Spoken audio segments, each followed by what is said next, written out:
the asset with Nomad should start to push off some cash and give me some sort of return when that teaser rate jumps because of the interest rate environment. It's going to be higher than I probably initially anticipated, but you should getting some cash from that to then offset that payment. Welcome to Truly Passive Income. I'm Neil Henderson. And I'm Clint Harris. And we are here today with our good friend, live and in person, Mr. Kevin Torrance. Kevin, how are you? I'm doing well. How are you, Neil? Good. I thank you for taking some time out of your day on a Thursday afternoon to come and are you missing work for this? Yeah, I took my lunch to come do this. Okay. All right. You're taking on your lunch hour. We won't get you in trouble. We won't bust you. Kevin sets the record. We really appreciate his dedication. He's setting the record for shortest commute to the office to come over here and do this. His house is literally about 2 blocks away. So that's right. That's right. I appreciate you moving to be closer to Nomad Capital and protect your investment. That was intelligent. Yeah, that's what it was all about. It's dedication. We appreciate that support. Well, Kevin, why don't you tell a little bit about just about who you are? I know you had a background of moving around a lot, and you had fairly early involvement in real estate from watching your dad. So tell us a little about who you are, your background, and how you ended up where you are. Sure. Yeah. My name, like I said, Kevin Torrance. So is it Torrance? Torrance. Oh, okay. My apologies. You're good. You're good. Thank you for finally correcting me. No, all good. All good. It's not the worst thing I've mistakenly called an investor. So go ahead. I'm sure there's worse. Yeah. So I have been active in real estate investing for about, I guess it'll be coming up on 2 years now. Outside of the primary residence. So November of 2022 is when I would have bought into Nomad Capital. So that was my kind of first foray. Let's see, going way back though, grew up in Colorado, was son of a Navy man. So my dad moved around a bunch when we were kids. Every time we moved from a different location, you'd buy a house, get a, second mortgage on that house before we left, use that to purchase the next house, rent out the old house and do all that stuff. So he was very active in the real estate game and saw that growing up, which was a big kind of eye opener for me as a kid, right? Like, okay, my dad is picking up assets, all this stuff. And, he seems to love it. We get to go on a bunch of trips, all that stuff. So it was nice to see like that foundational knowledge and all that stuff. So really enjoyed that. Got to see that as a kid. And then, fast forward to my later years. So talking, late 20s, something like that. I started listening to Bigger Pockets. That's really where I learned a lot about real estate investing and all that stuff. And so, Brandon Turner, Josh Dorkin, all those guys on the podcast, just listening and learning all that stuff. So got really interested in Chicago, which is where I lived basically 2016 to 2020, and didn't end up pulling the trigger on a unit there because I was like, oh, I will never afford it and anything like that. I kind of looked into some quadplexes and things like that, but I was just like, I don't know if I could make this work and I don't know if I want to. So ended up moving to Wilmington after a few moves in between there, and knew that this is where I kind of wanted to figure some stuff out. And so bought our primary residence in 2020. And let's see, that was like our first kind of real estate experience, and knew that I wanted to ultimately at some point move out of that house and then rent it. Had the opportunity to do that this year, which is exciting. So finally got my first like long-term rental up and running. So that's been rented since February of this year.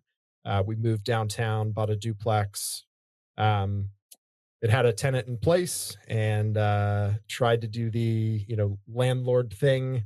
That was my first practice there, and learned some things because we moved in November and the tenant's lease was up in January. So learned some stuff there. We can probably get into that at some point, but that was the first foray, and like I said, bought with Nomad in 2022, and those are kind of my investments up to this point in real estate. So So for having a fairly short track record, first of all, one thing we see a lot of times is it takes a little while to get over that hump of analysis paralysis, of shiny object syndrome when you first get started. You're listening to a podcast which literally talks about different strategies every week. And so it's easy to be like, "Ooh, look at this. Ooh, look at that," and kind of be all over the place. And for not having been an active investor for not long, there's a lot going on here, right? Because like you've got, long-term residents. You had a primary that you turned into a rental, so you kept that. You've got a duplex, you're house hacking, and you're also looking to do short-term rentals out of there. You're also passively invested into syndication. So there's a lot going on. A lot of times what we typically see is the flow of people start with one strategy and attempt to scale it a few times before they figure out that either they're not good at it or they suck at it, or the market's not working for long-term rental burr properties right now, or flips, or whatever it may be, right? And a lot of times they'll pivot to something else. And you're way younger than the average investor that we have investing into passive investment strategies. A lot of times they're gonna make more being an active investor, buying duplexes and converting them to Airbnbs and managing that. It's a lot more work. And I think you're about to find out that, like, if you didn't love being a landlord with one tenant, well, you're about to have 8 to 10 tenants a month. Now, it's a lot more money because of the cash flow. And so it's a better way to house hack. I've done it myself for years. And so I think that you're going to have a lot of success there, especially because I know the location. But it's interesting to have, you know, an active strategy like a single family, a very active strategy like an Airbnb, and then also be a passive investor. Do you feel like you are kind of testing the water with different strategies, or do you have some short term, some midterm, and some long term goals, and you're using different properties to accomplish different things? yeah, great question. I think it's more the former, right? Like I'm trying to dip my toe. A little bit is also having to flex as well. So, right, like my intention when I bought the duplex downtown was fully to have a long-term renter in place and all that stuff. And as we got into it, right, like we talked about just before this, the challenge is the amount of noise that we're seeing in between the units. And so if we didn't have that, I think we would be long-term renting it. The quotes I've gotten so far, little more capital to than I would like to offload. And so at this point, I figured, okay, cool. I took the leap. Let's flex. Let's see what we can do, right? Like, okay, if the noise is bad, maybe I don't have to have somebody in there for 365 days a year. Maybe instead I can short term at least make something the off of the asset and basically, offset my costs and things like that, right? Like I'm mainly looking for financial freedom. Like that's what I'm trying to get out of this. And so anywhere that I can find a way to offset, um, expenses and things like that, that's where I'm really just trying to go for right now. And the different strategies, like you said, right, is more so just trying to test the waters, like get into it, and then kind of figure my way out from there. Yeah. Well, you brought up such a good point about a house hack, which is it doesn't need to be all or nothing. There are people like, well, I'll only do a house hack if I can completely write off all of my expenses and live completely free. That's probably what you're probably seeing on Bigger Pockets a few years ago. And now, I mean, obviously prices are higher and things are getting a little more compressed, but you got to look at it. If you can offset 75% of your housing costs, or even just 50% of your housing costs, you're way ahead of 95% of most of the population. That's right. Uh, and you still have a W-2 job. You got a good W-2 job. And so now that frees up that income to do other things, to either redeploy it into other investments, whether it be active or passive. That's right. That's right. And so, yeah, I mean, I would be lying to you if if the interest rate environment right now was not causing some like challenges in terms of expenses and things like that. Like I was hoping to be able to refinance a little bit now. I bought the house in November. I think everybody thought that interest rates were going to come down a little bit and all that stuff. And so what's nice is the W-2 is kind of what's nice and also kind of a weird balance you have to strike is, like, the W-2 is a safety net for me in some regards, and so it's nice because I can take risks and all that stuff, but you gotta kinda keep it in mind that that W-2 is, like, if that goes away, right, like, what are you gonna do? And you have to pivot and all that stuff, and so I feel pretty good. I mean, I took a risk. I, you know, would like to bring my expenses down further. I'm doing that in a couple ways, right? Like I took a HELOC out on my old house to buy this new one. And so, mainly really focused on trying to pay off that debt and things like that right now, like using my W-2 and all that stuff, right? So I know that when I bought that duplex, right, the idea was to definitely offset my costs, be lower, all that stuff. Um, Unfortunately, because of the tenant issues and stuff like that, like couldn't necessarily do that as well as I would have liked, and so we need to get that Airbnb going to help us do better in that regard. But at the same time, like we wanted to we wanted to live downtown, we wanted to do all that stuff. So like it in a way, yeah, it didn't work out exactly as planned, but we are flexing. We're trying to figure something out, and so I think that's a big thing for us. So You know, one of the most important abilities when it comes to having success with real estate is adaptability. And you have to listen to what the market is giving you and listen to what the property is giving you. So, first of all, like one thing I'll say just from my personal experience is that, I did house hacks. We did had a long-term house hack duplex, and then we did short-term rentals at the beach when we moved here. And then we did small multifamilies converted to Airbnbs. Like I've done those things. And what we do now, buying old Kmart's and grocery stores and converting them to self storage, believe it or not, it's the same lessons that I learned with those first smaller properties. So don't let it be lost on you. Like what you're going through now, what you're doing now, it's the same lessons that you've got to learn one way or the other. And the difference is if you do them with bigger projects, it's just more expensive mistakes that you have to fix because there's always going to be things that you learn along the way and processes that you go through. So first of all, just getting off the bench and getting into the game is the big thing. Get started because the lessons you're going to learn now are the same lessons that are going to break you out of a W-2 job over the next, few years, hopefully 5, 10 years, whatever it's going to take. That's up to you as to how much you push the gas pedal. But so that's a big deal. I want to commend you on that.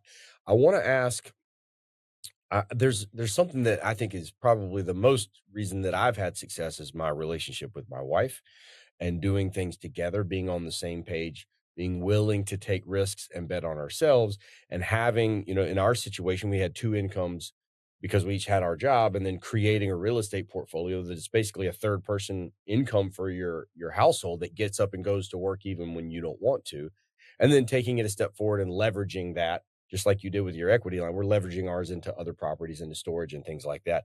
But the foundational important part is like if you're taking those risks and you're working that risk muscle, as Eric likes to say, to make it stronger so that your appetite for risk is larger. How did that start out with your spouse? Have you guys always talked about this stuff? Do you talk about this stuff? Does she let you take the lead? And how do you think that it has potential to help or hurt with what your goals are for your financial future? yeah, it's a great question. I think um, so. The reason I'm able to do this is because I have such a supportive spouse in that regard, right? So I'll definitely plug that right away.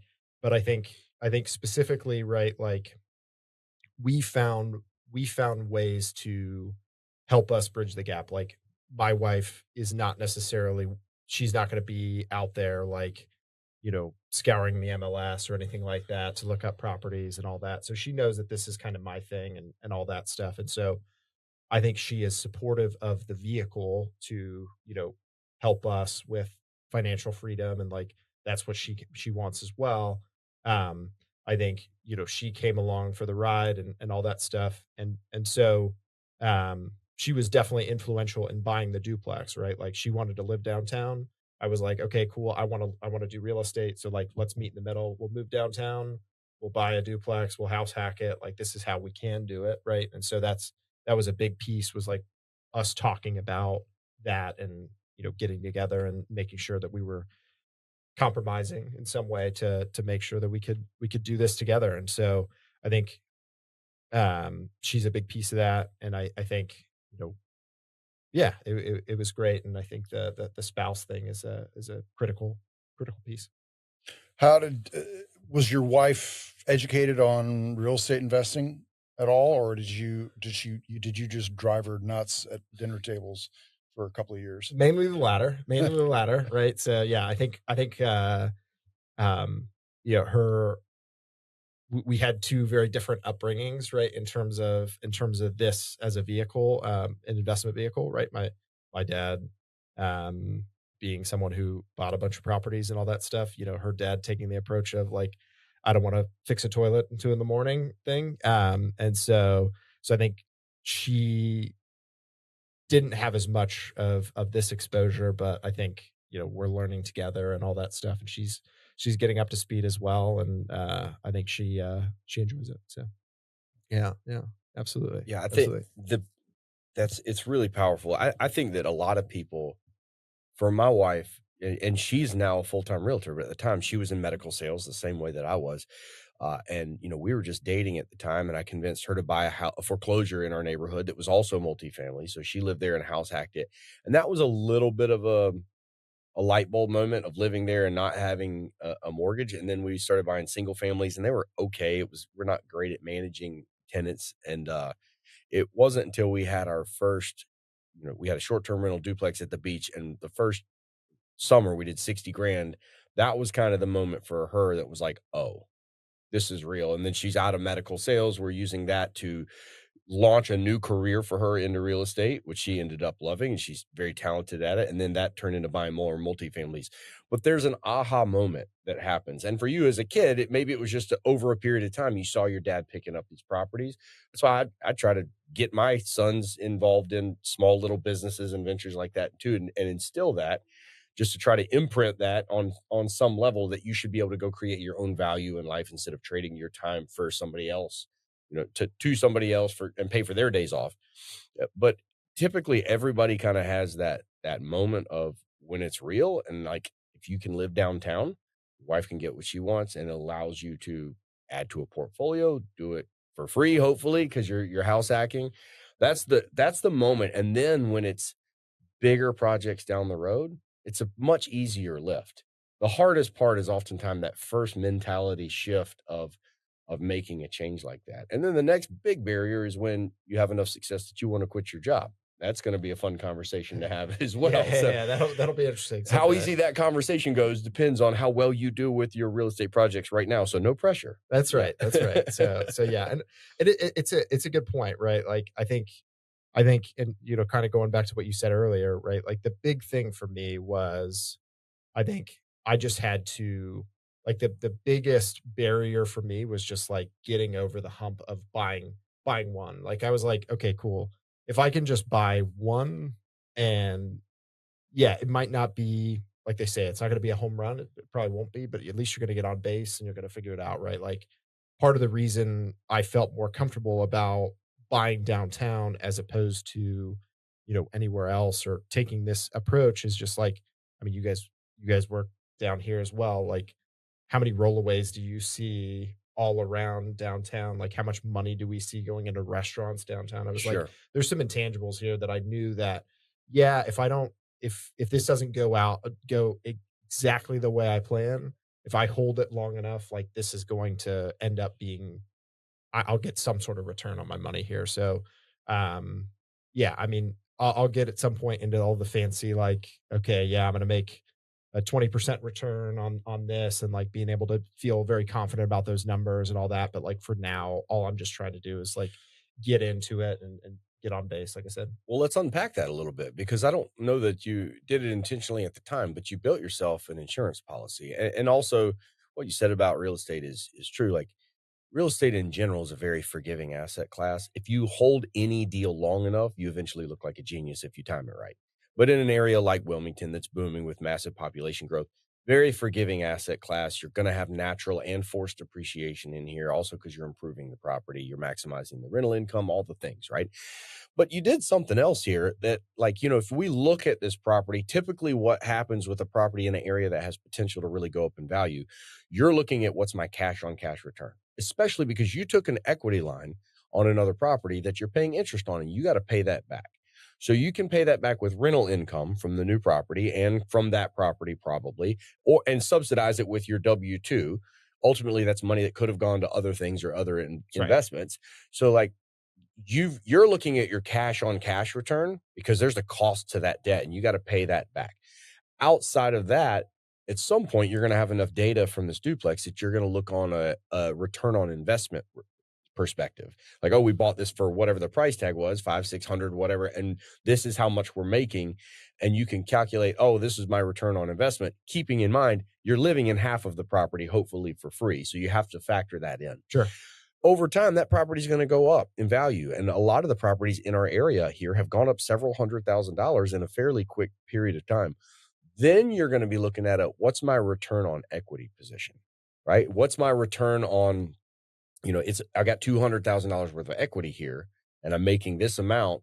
It was a great return on the initial investment. It was probably a great cash on cash return, but now is it a great return now that I got this much equity? How do we unlock this and put that to work?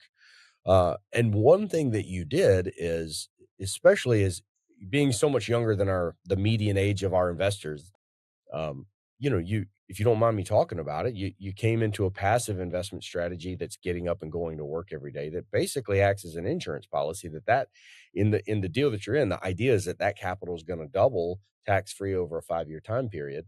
Well, there's your equity line right there if you needed to pay that back. That's right. So I think the idea of like multiple exit strategies is always a good thing, but the combination of long-term strategies, a house hack, and a passive investment strategy created some diversity here that really pads your stats in terms of if one of these doesn't work out or doesn't do the best, you'd be slogging away for years trying to pay that equity line back. And you've got a 5-year balloon payment out there hanging in the background that can potentially come in to rescue the deal if you need to. And did you think about that at all at the time? It crossed my mind, right? Yeah. So it's interesting timing that basically, so on that equity line that I got, I got a 1-year teaser rate on Mhm. that equity line. So I got it in November. Well, the asset with Nomad should, in theory, start to push off some cash and give me some sort of return to when that teaser rate jumps because of the interest rate environment. Like, I think it's going to be higher than I probably initially anticipated, but I think you should be getting some cash from that to then offset that payment, right? And so I did think about that and whatnot. And so I mean, it is a really nice, to your point, right? It is a really nice insurance policy to have, to basically say, okay, cool, now I've got this to kind of help um, offset some of the expenses and things like that. So It's such a mindset shift for an investor. I remember the kind of that moment of terror buying my first rental property and signing for a loan of, I don't, it was a pretty low loan. It was probably $60,000, $80,000, whatever. And you're counting on the fact that the rental income from that property is at the very least going to pay that loan. And then that's a very different mentality from somebody who's a bogglehead, who's buying Vanguard, buying index funds and things like that, where they're not using any debt to buy anything. There's no, uh, let's say, consequence. sure, You know, the only thing you're risking if you're investing in an index fund is the original principal. Whereas when you're investing in a rental property, you're risking your original principal plus the debt that's that's right. there. Now, the benefit there is that now you're getting leverage. Now you're getting leverage, which allows you to boost those returns quite a bit.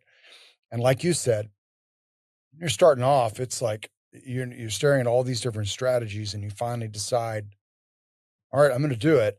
Did you have that kind of gut check mentality? Was that something that gave you pause when you were at first looking to invest? When I was first looking to invest, like, what exactly gave me pause? In real estate. Oh, yeah. I mean, when I was first looking into real estate, yeah. I mean, when you're looking at the numbers and you owe the bank, hundreds of thousands of dollars, right? Like you're like, okay, like what exactly happens if, I don't pay that, right? So like so yeah, I mean, you're factoring all that in, you're calculating all that, right? Like yeah, I mean, when I was leveraging the HELOC on the old place to buy the new place, I was doing the math in terms of, okay, cool. If I don't rent any of these units, right? Like how much money do I have to shell out to the bank on a monthly basis? And I was like, oh man, like you're doing the math in your head and you're like, okay, that's a significant expense, right? And so so yeah, I mean, I had a there is a leap of faith there, right? Like I think is the big thing. And so um I had to uh kind of take that and swallow that risk and whatnot and just move forward. And I felt like I was in a good enough spot where I just had to kind of do something. And so I've, finally pulled the trigger. But yeah, not despite concerns. So I want to take a look. First of all, I will mention you're an engineer by trade. And so that's I, right. I would imagine that your plan is probably a lot more tied together than my original plan. So I think you're on the right path. I'm more of a ready, shoot, aim kind of guy originally. I had to learn some hard lessons there.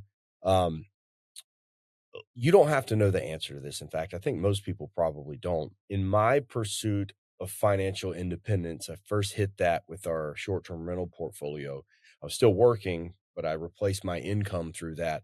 And what I figured out is that I did it wrong because we reached a level of financial independence. But what it did not give us was time or location independence. Because even when I wasn't working and on call, because I worked in cardiology, I was still basically on call because I had my phone on me all the time, and we have tenants in these 14 Airbnb units, and every weekend, and you're tied to a location. So for me, the real pursuit became financial time and location independence, and that's where I had a mental shift towards the more passive investment strategies.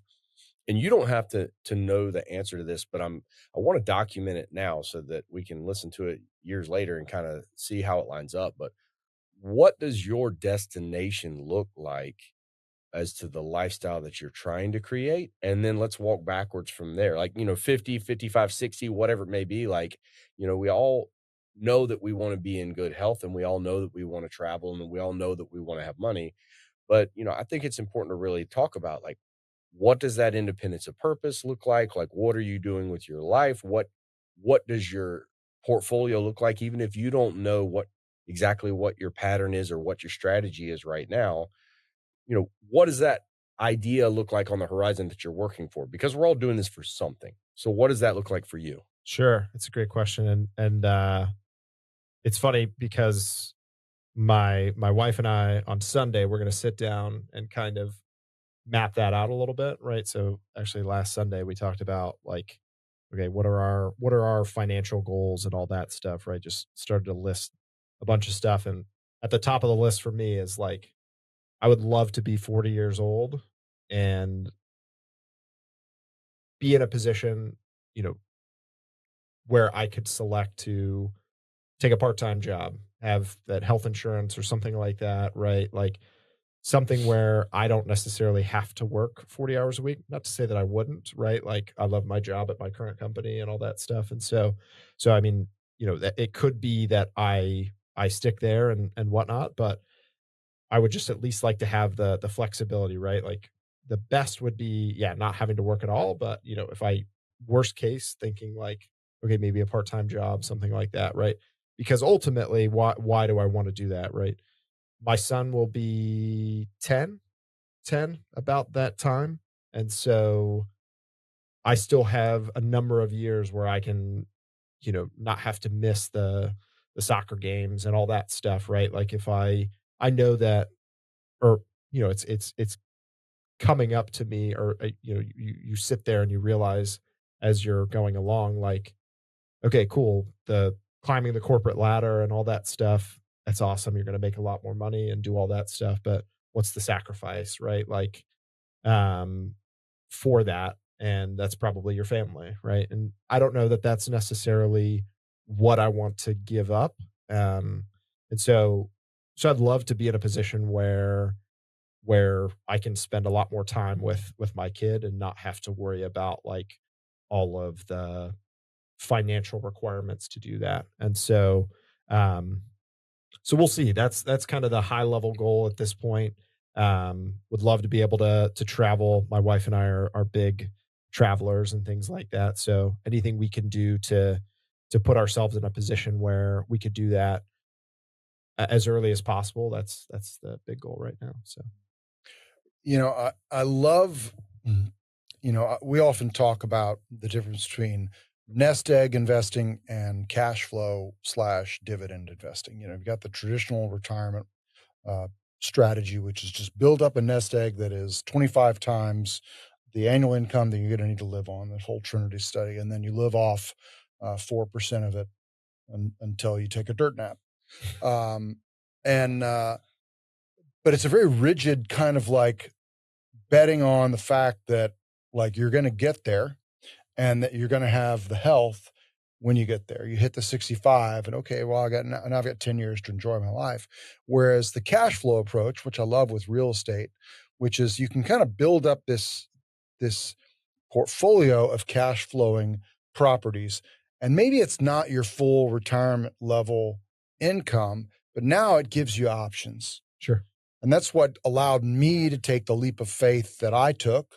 I'm not financially independent, and I went off and I'm working at Nomad, and essentially we're not working for any kind of salary. It's all as an entrepreneur, you're not working for any money. It's all just down the road. But I couldn't do that if I didn't have a base of some sort of asset that was putting off cash flow that allowed me to take that leap. And I think that's the same thing. That's something people sometimes forget. I had a call with an investor today, and that was exactly his goal. He's like, I like my job, but I'd like to get to the point where, I maybe don't need the job and I don't need to make the choice about the job solely based on the income, Right. where I can maybe choose that, hey, I'll take less money, but this is a job, it's a company I like a lot more, or this is an area I want to live in a lot more. That's right. That's right. So yeah, I mean, I think that's the ultimate what I'm shooting for and all that stuff. It's now trying to figure out the vehicle to make sure we can do that. And like you said, like I'm kind of planted in different areas, so I need to really come up with kind of a plan in terms of okay, am I going to buy into 10L fundos or whatever it is, right? Over the next 8 years, or is it going to Yes. be It's that. yes, I mean that's a big piece of it, right? Am I going to buy into that, or is it okay, cool, I need to do a bunch more long terms, I need to figure something out. So yeah, that's what I'm still trying to piece together. You don't have to know the answer to that now, and I think Neil is absolutely right, and because I've lived this out, is like it's gonna create options for you. And let's think about like worst case scenario. Like I was selling pacemakers until the day I wasn't. And like one day I was a pacemaker sales rep and the next day I was not, right? And that's it. The good thing about being an engineer or physician, like you're a doctor and then one day you retire. Well, what are you the next day? You're still a doctor, right? You're an engineer, right? And then one day you quit your job. The next day, you're still an engineer, right? Sure. And so you can always go get a job and do something if you need to, but having the option to do other things is probably not going to come because you have saved enough money up in your bank account that you can afford to take some big leap with your life to try to hit a different ceiling and take, your time, financial, and location independence to a different level. It's likely going to come because you have equity in properties that you built up over time that are going to give you the ability to do that. You don't have to know what your destination is right now. I think it's important that we all talk about it and think about it, especially just like you're going to and involve your wife, because that's the number one most important person in the relationship, and you need continuity with that goal. You don't have to know what the goal is. As long as you know there is one, you'll figure that out. You don't have to know the timeline right now. You'll figure that out as well. The timeline a lot of times is going to be determined by the amount of equity that you have. And that's one of the things I did wrong originally that we focus big on later is not just focus on cash flowing assets, focus on cash flowing assets in areas that have room for appreciation. Because ultimately appreciation has made more generational wealth than cash flow ever will.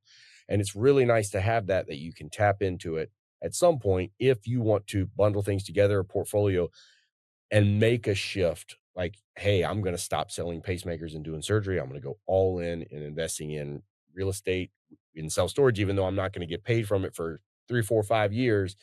We're going to do that because we've bundled together these other properties that at the time we didn't know what we were doing that was the larger picture.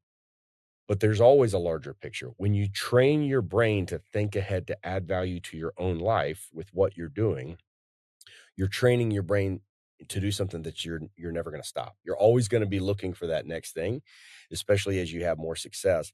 So whatever it is, like you're staging for something bigger, and it's going to be opportunity. So again, like the idea is we always know the destination and we work backwards from there. But even if you don't know what the destination is, the decisions we're all making right now on an active basis are building up opportunity. And then when you get clarity on what that looks like for your life, that's going to give you the chance to go for it and like get weird. Let's do something different to live a different life, because the ability to save our way to retirement is significantly different than it was for our parents' generation and our grandparents' generation. If that's going away and that's changing, our job is to recognize that you can no longer play defense and get where you want to be. The world is passing us, and you're going to have to play offense on some level. That's right. That's right. So, and I think that's why just getting into the game is like a big thing, just right. I mean, jumping in and getting going. So, Well, listen, we're running out of time, and I want to thank you so much for coming down and spending a few minutes with us chatting. I learned some things about you I didn't know before, and we got to do this more often. This is fun. I love it. I love it. I'll come to the meetups, do all that stuff. We'll share some stories. Thank you, Kevin. We've been working together for several years now. You've been supporting our meetups for a couple of years now. Neil finally learned how to say your name today. It's a big day. So we really appreciate that. Thanks for your time. Absolutely. Thanks, guys. Thank you so much for listening and watching the Truly Passive Income podcast. If you liked the show, if you think it would be useful for someone else, the greatest compliment that you could give us would be to share the episode. Leave a comment down below or leave us an honest review. If you have any questions, don't hesitate to let us know down below. And remember, with truly passive income comes freedom of time, place, and the freedom to pursue your higher purpose.